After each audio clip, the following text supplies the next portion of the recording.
I think Africa is the most innovative place in the world. We have a way of solving our problems, which are very real problems. Access to electricity, water, lack of banking infrastructure, certainly in East Africa. That has required us to find a way to solve these problems that solves them not only for us, but for the rest of the world at the same time. Vodacom pioneered pay-as-you-go mobile payment systems in the early 90s. It didn't exist before that. That was perhaps the biggest change to a business model that the world had seen. And the last great one was franchising, the fact that you could take someone else's brand, grow it for them, grow it for yourself, that everybody could thrive off the growth of this singular brand that didn't necessarily belong to the franchisees, but that they put their heart and soul into it. And in fact, I am a franchisee with Stuff Magazine. I publish it on license from Haymarket in the UK.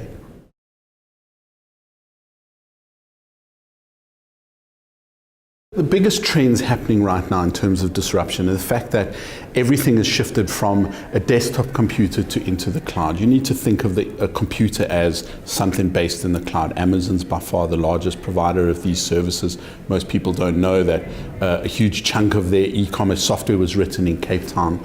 And this kind of way of renting space on a server and renting only the space that you need, at the end of the month when you need to run your invoicing or your payroll, you hire more capacity is an incredibly efficient way of doing things because you're paying only for what you want. In the old days, people paid for a license for, say, Microsoft Office, and that lasted them 5 or 6 years.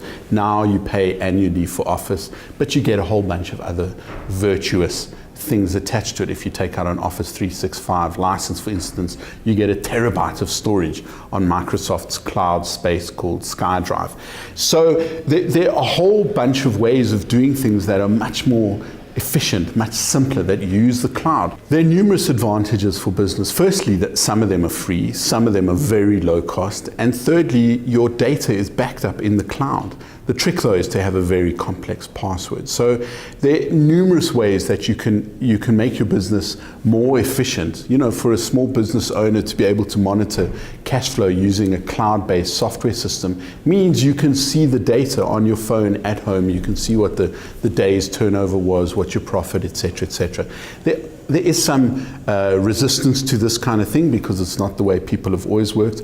And there is some pain in setting it up. That you've got to get it established, get it written, and once that's done, you've got it done and it's up in the cloud and it's available. I urge people to do that because your data is secure, your data is safe. If someone breaks in and steals the computer, who cares? Insurance will buy you a new computer. But if they steal all your data and all your pictures and all your marketing material, firstly, that's out in the wild, and secondly, you can't get it back. So those are the big things. The next major trend that's happening is new forms of paying with a mobile device, and these are starting to take off. You have a few systems, SnapScan, Zapper. They allow you to scan a QR code with different levels of sophistication. SnapScan just identifies the merchant and you need to put in all the other details yourself. Zapper integrates with a point-of-sale system, so it gives you all of that pre-populated. SnapScan is being used by WeChat, which is one of the great success stories to come out of China. It is in China, you can't live without WeChat. It's Facebook, it's Twitter, it's blogging, it's the equivalent of all of these social media systems, but it has a powerful payment mechanism in it. So you can use in South Africa SnapScan to scan for something and use the WeChat wallet. And it's this functionality that people are starting to expect from businesses, in the same way they expect to open an Uber app and get a car, and they get in the car and off they go. The same way they expect the convenience of Airbnb. This is what they're starting to expect. And anyone running a franchise is able to use this kind of seemingly next generation, but actually very current technology, just to make their lives easier, to make their businesses flow better, and to have a greater oversight of what's happening in their businesses.